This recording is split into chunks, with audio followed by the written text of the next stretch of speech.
like in real life. I think I don't know, we've known about each other for like a year and a half or 2 years at this point, but we finally got to meet in person. We are not just little boxes on the screen. Like we are real people, as it turns out. And Jenn and I mean, I don't know, we've had so many parallels. Like I remember like Jenn would be talking about something because we're in Think Tank together with the Copywriter Club. You'd be talking about something. I'd be like, oh, this sounds like I can learn so much from you and your perspectives because this is exactly where I am.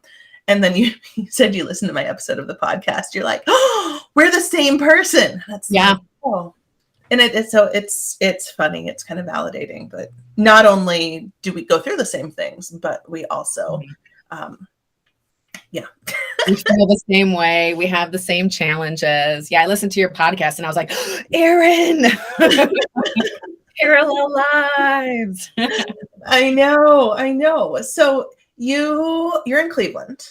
I am. You're in Cleveland. So you are just on the other side of one of the big lakes, which I feel like it's this huge barrier and it shouldn't be, but it is. It's like, oh my gosh, how are we going to get there? But it's crazy because we drive to Cincinnati once or twice a year to see my aunts who live in Cincinnati. As it turns out, that's why we drive there. Yeah, that's about 4 or 5 hours south of me, depending. But I think if we were driving, it would still be about the same probably. And we look at flying sometimes, and it's like by the time we look at how early you have to arrive to get at the airport, and then it's never an easy flight because we always have to go to like Salt Lake City or something or Atlanta. Like I'm just gonna drive because it's easier. It's way easier for me. But yeah. So tell me about your business. What do you wish everyone knew about all the things that you do? The one thing that I really wish people knew and accepted as truth is that before you write your website, before you have a logo created, there are some key things that you really want to decide on. I just saw another instance of one of my biggest, I don't know if pet peeves is, I don't get mad. I just get a little frustrated when people put up a sheet of logos on a Facebook group and they say, which logo do you like the best? You know, you ask 10 different people, you're going to get 10 different answers. And my answer is always the same. Well, it depends. How do you want people to feel when they see that logo? Right. You know, who's your demographic? Yeah. Who are you talking to? And how do you feel when you see those logos? And yeah, so I think sometimes people just want to, what do I like better? And then they get to creating their social media or their website writing and they get really lost and it takes a long time because they don't know, they have all these things to say and they don't know what to say. So what I've developed and what I've been doing for many years actually, but I've developed hopefully a framework that makes it easier to understand to the average person is a way to come up with those core messages so that you have this guide. You know, writers like you bake this into your process. You know, email marketers that I know, they bake this into their process. I'm positioning it separately. And then what you can take from me, it's called the message passport. So you apply for your passport because being in business is like taking a trip. You know, you were talking about what a trip it is sometimes. Yeah, sometimes I like to call it an adventure. Mm-hmm. Nice word. But like you were talking, you know, does it make more sense to drive or fly? I mean, that's a perfect analogy. So in business, does it make more sense for me to talk about this or that? Well, it depends, you know, what do you know, where's your destination? What are you trying to do? Who are we talking to? All of that stuff that us writers know intrinsically, but I mean, we certainly can't expect non-writers to know this stuff. So, well, and it's so funny. Like you said, it was always just part of my website process. When people come to me for website copy, it's like, cool, what is your brand messaging? And if they are super small businesses, if it's solopreneurs and I say super small, I mean like a team of 25 or less, not necessarily small, but not enterprise level, they know it. They all have it in their heads and it's a matter of extracting it and they don't need something super formal. But I remember I think a year and a half ago now, a client of mine came to me and they're like, oh, well, we need these things. And I started asking them questions. It's like, I think we need to go back to the drawing board and do something more intensive for the same reason, because and there's so much time and effort that goes into it. So it really deserves to be its own project, to give it the weight and the beauty. So once I have so many questions, and I'm just like turning over my mouth. Which is common for me. That is one of my things. My brain works faster. So what does a typical project like this look like for you? Yeah. So it's so interesting because so many times, so first we have a kickoff session, right? And in this kickoff session, and I have them do some pre-work, like just to get it, because your point is dead on. People have it in their heads and they just got to get it out. And when they put it down on paper, for instance, I had a client recently, they're about a 5-person ownership. So, you have 5 people giving their ideas. And sometimes you find that person 1 doesn't agree with person 3, not in a combative way, just like, oh, I thought we were doing this. Well, I thought we were doing this. 5 people have 5 different opinions when given the Absolutely. opportunity. And sometimes they work together and sometimes they don't. Absolutely. But they always bring to light options, right? And that's why we get multiple messages. So in our discovery session, it's really just me with my insatiable curiosity. I have the curiosity of a 3-year-old perpetually. Why? Well, you have one of those in your house too, don't you? I do. Yeah. So, it's everywhere. We learn so much from our children. Yeah. So just getting all the information. And this particular client, for instance, one of the things that if I were to say, well, what was your, key message? Because that's the whole point. We want to start really broad and we want to get down to our one key message, which is the equivalent of the picture and ID part of your passport. I mean, that's why you have a passport, right? To prove who you are and to show consistently, I am the same person on the same business everywhere you find me on my social media and my website, etc. Their whole thing was, we're not your typical place of business. We're young, we're hip, this and that.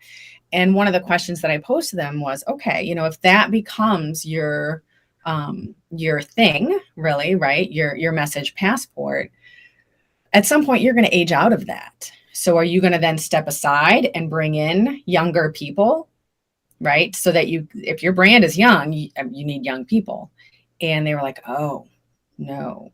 But what we found was that their true message was that people are more than a transaction to them, that they really ingratiate themselves in their clients' lives, and clients feel safe and trusted. So while I think some businesses think that they know their message, it's not until we start those discussions that they understand what are the repercussions of that message you're putting out there. Right. What happens in 5 years? What happens in 10 years? And I think it's important to be able to ask those questions because it's really easy sometimes to be like, oh, that sounds super cool. And then it's fine at the surface level. Yeah. But 100%. It doesn't work when you draw it into your marketing efforts. And I think that's where people get stuck. And I can relate to this as a business owner. As you know, it's very difficult to do this for yourself. Extremely difficult. It's like writing any of your own content. So that's why I tap people like you to say, this is what I'm thinking, because you're going to see through that, right? Or Nicole Morton, who I know you've had on here, she'll see through all that and cut through all the stuff. I told the story a few times. When I had my first framework, I was trying to do the Venn diagram, and it was like, this is what I'm thinking, and I think there's things. And she's like, nope, right. That's not what this is. This is and I'm like, oh, you're right. And it felt so much better. Yeah. So it's cool to have other people's perspectives. Absolutely. And somebody who's trained. I mean, it's not just objectivity, right? We've been doing this a really long time. And if someone's working with a writer and the writer's not hitting it, if you will, it's probably because they didn't go through this, because then you're talking, the message itself is just one part. Like I start real broad, like, where are we going on this trip? And I don't mean success because that's inherent. I mean, you want to be successful, but how do we know what success is? The purpose of your business is to make money, which is right. I mean, yeah. So I say, the first part of the message passport for interest, let's choose your destination. For me, that destination is empowerment. For some, it's community. For a lot, community is very big in the brand world right now, right? So community is a big thing. Okay, that's great. Then down here in this marketing effort, are we building community? Because if not, that tactic may not be appropriate for you. How do you build this community? Community, generally speaking, there's they have something in common. That's why they're community. So what is that? And you Is have it a pain? Is it a joy? Is it an interest? What is it? right, exactly, right. So it can be magic. Disney is the quintessential brand case study. Disney's destination is magic. Are they achieving magic? Every touch point, right? It's why they call their visitors guests.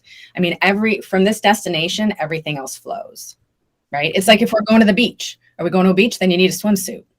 If we're going on a ski trip, you need a parka. Like that's how I've used You might want to take your swimsuit so you can go sit in that hot tub afterwards, but you probably don't need 6 for 6 different days yeah. And I mean, the metaphor can get messy, of course, if you dive that deep into it. But the point is like, sorry, see, this is me going off the rails because I'm like, this don't ruin the metaphor, Erin.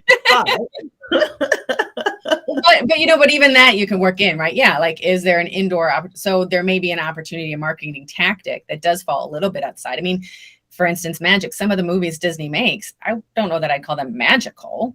So, I mean, they have multiple brands underneath the large umbrella, things. But so that works. Yeah. So I can work that into it. But yeah. And then we're going to pack our bags, right? Like, what are we bringing with us? Value and emotion. What value do you provide? What emotion when I go back to the logo story, how do you want people to feel when they see your logo? Do you want them to sit up straight and feel like pinkies up? Or do you want them to be like, yeah, right? I love it. So it's not just for logos. People. No. And so what is, walk me through like what a customer experience like you, like, let me try again saying that. Let's walk through what you want this customer experience with you to be like. What do you want them to experience? What are they feeling when they usually come to you? Yeah. And there's a big part of education. That's part of what you do at this point a lot of the time. So what does that look like? What does a typical flow look like? And what would you rather do about it? Yeah, no, I love that question. So I found myself helping, certainly I can help a business of any size, but I found myself really early on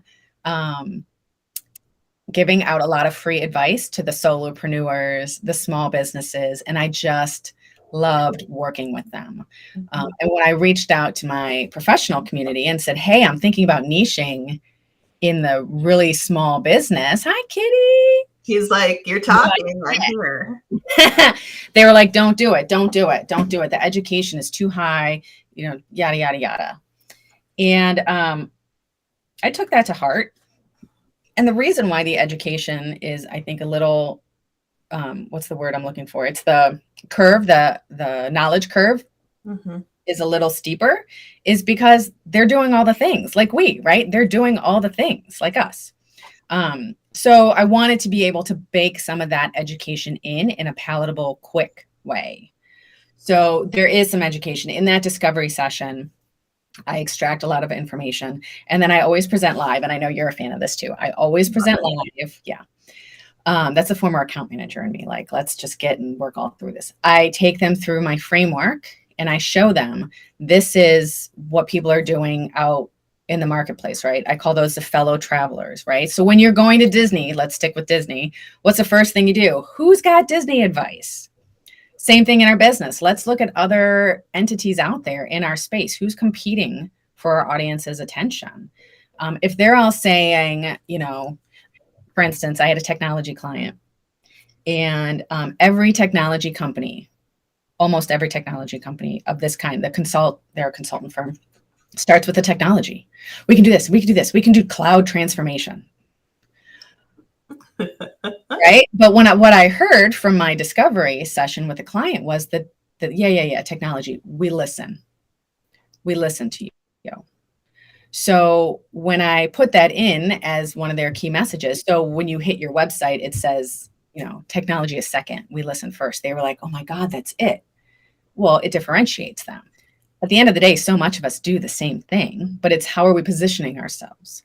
So to answer your question, I think people come to me and they're either frustrated because they've gone through a writer or two who don't understand. They're overwhelmed at the sheer amount of time it takes them to produce content. And what I provide to them, if I do this correctly, is clarity and focus. And ultimately, this is an adventure and I want people to be excited, right? So now when I think for my own business, my destination is empowerment. I'm taking a trip and it's empowerment. So what does that mean? Well, it means that I donate part of my annual revenue to a local food bank, because people can't be empowered if they can't eat, right? So that fits into my destination. Are there other charities that I feel passionate about? Absolutely. But for my business, it's got to come under that. So once they have this clarity, then they're super excited and jazzed to be like, let's change our marketing materials. Okay, let's get to this website, right? Let's do this, let's do that.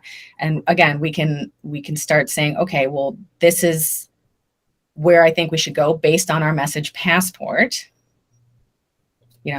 Oh, that's perfect. That's clear. That's clear. Inevitably, somebody comes up with another message that says, hey, but I kind of want to say that. I say, okay, but it doesn't fit. Right. We need to adjust the passport, or we need to say, that's a great idea. That's a great piece of content. Let's shelve that because it doesn't work with our brand right now. Or how can we make it work with our brand, right? It's not dismissive. But once we have the passport, we know exactly where we can go and what makes sense. And the languages that you speak, and to continue that analogy. And I think it's interesting how much focus it does. I teach content trees, which is sort of a similar thing where it's like, okay, your business is the tree. All the things that you want to be known for are the branches. So your content stems out of that as the leaves. And if it doesn't fit in one of those branches, can you still talk about it?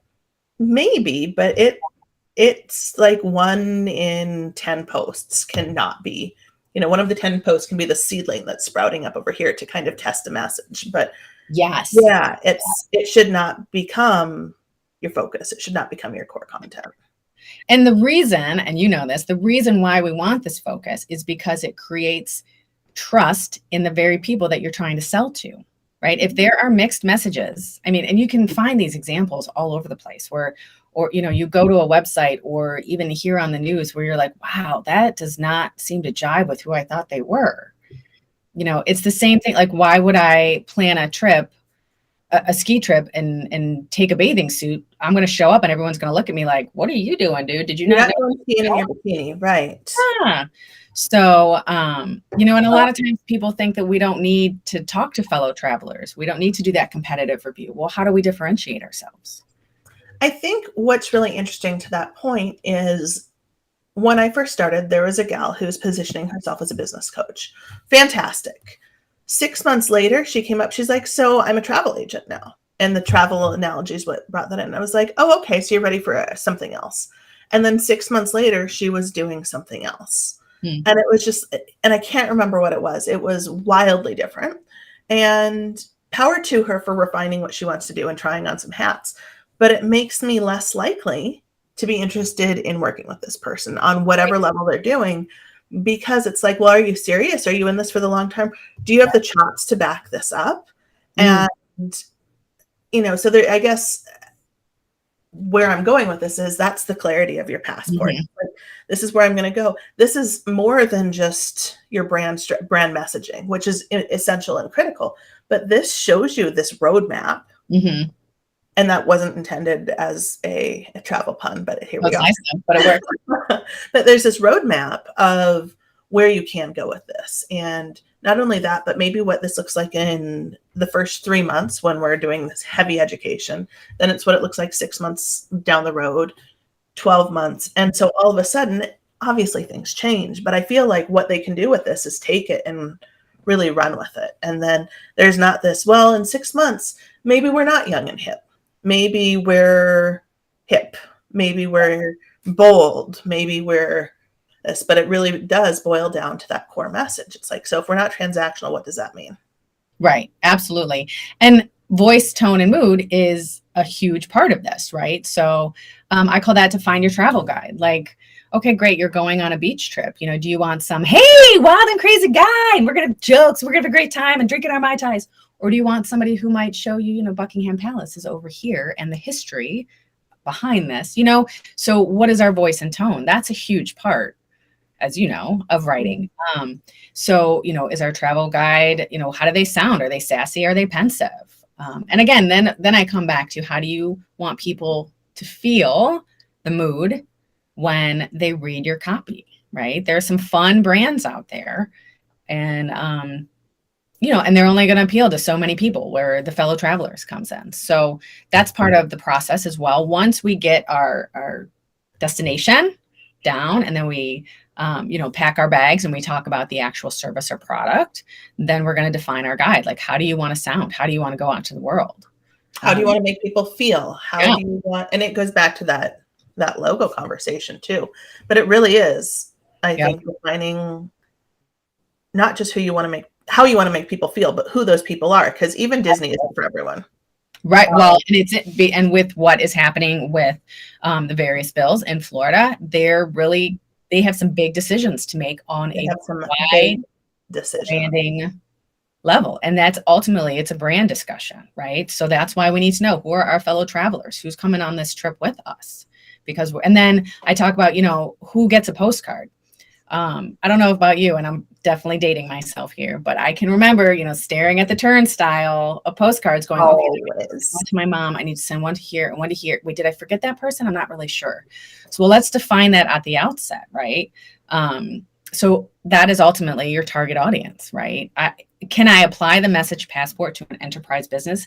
Absolutely. But that's not generally who I'm looking to target, because of my own fulfillment, working with the smaller person, kind of like us. And quite frankly, somebody at the enterprise level in a marketing position is going to understand all of this. You know, branding's been around for a really long time, and there are some terms that we as professionals know. This is to help that education curve, because branding is for everybody, you know, whether you're a solopreneur, part-time, full-time, you know. I remember, like, when I first hung my proverbial shingle, I was like, I need something to put on my invoices, and it was terrible. And I knew it was terrible, but it was like, for all of us.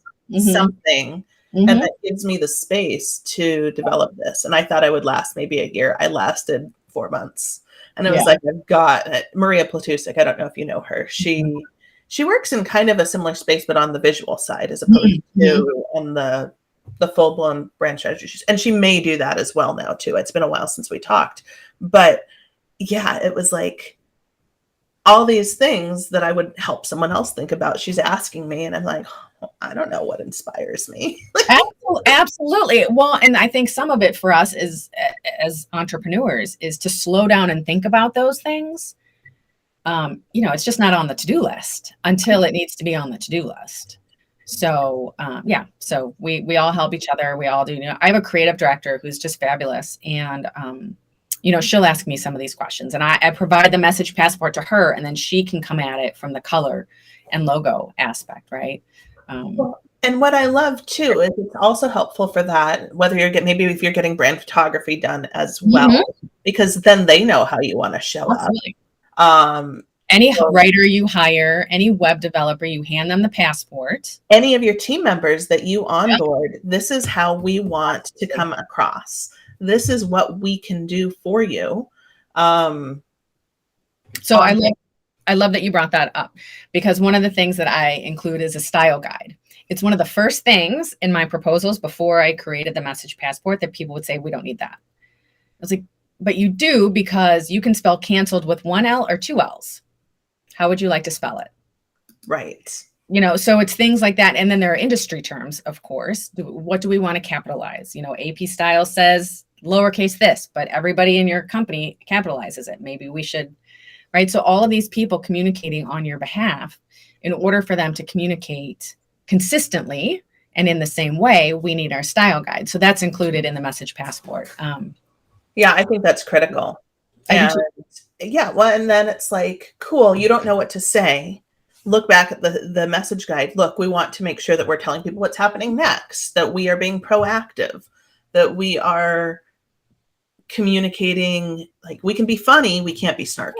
Right. And that's a fine line for a lot of people. And if you don't know the line, then it's like, cool, we're not going to be snarky at all. We're just going to be professional. And if a little bit of humor leaks in, great. But I mean, those are important conversations to have, especially, I'm thinking of some very specific clients, but where there's a certain amount of shame around what this client helps their clients with. Mm-hmm. And they want to make sure that they're coming across extremely warmly as opposed to like, right. so, Yeah. you should know better. So it's really fun. I can talk branding with you all day long. We are scheduled these for 30 minutes though. So I just looked at the clock and I'm like, oh my gosh, here we are. So the message passport, first, where can people find out more about it and contact you? Great question. So I'm in the process of creating all of those elements. So I would say just to reach out to me via email. So it's JENN at the right, WRITE difference.com, or through your LinkedIn page. We're connected, so they can reach out there. I will update. Well, and you will be tagged, I think, in all of these places. Your name and your website should be. Now I'm checking. Did I get this updated? So it is in the tagline of like the introductory here. So the website is The Right Difference here. I will update that to add the email address as well and tag you anywhere that I can. I can't tag you on YouTube, but I can tag you on LinkedIn and Facebook. People can DM you there. Mm-hmm. So what does a typical, and I know you're finally finalizing the rebrand of this product, but what does a typical workflow look like? What's the time frame? Yeah, I'd say 2 to 3 weeks, and that a lot of that depends on the client availability. We can move as fast or slow as they need. Certainly, when you have more than one person who's making that decision, there's timeline challenges getting everybody into the same room. The only time really that everybody needs to be in the same room is that discovery session, because it's usually, and there's some refinement, but I've never had it yet, knock on wood, where I've had to like blow it up and redo it. So we have the discovery session, then we have that live review, but I also record videos and send them so you can disseminate it to the people who need to. Give me some feedback, and then you will receive a beautifully designed PDF. And we're working on some fun ways to create a physical passport. So stay tuned for more on that. Yeah, so that you can hand somebody. Yeah. So we're sourcing some of that information now. So this is like the debut. This live is the public debut, the message passport. So thank you for letting me talk about it. I'm super excited. I am so glad that you did. And I always love talking with you too. So it's fun. It's fun to talk with someone who nerds out over all the things that I nerd out over and gets really excited, and we can be like, oh yeah, and that thing, and oh yeah. So thank you very much. And I'm going to go ahead and end the live for now. Stay online and we will be chatting here. And thank you everyone for tuning in, whether you're watching this live or if you're watching it as a replay. And if you're watching it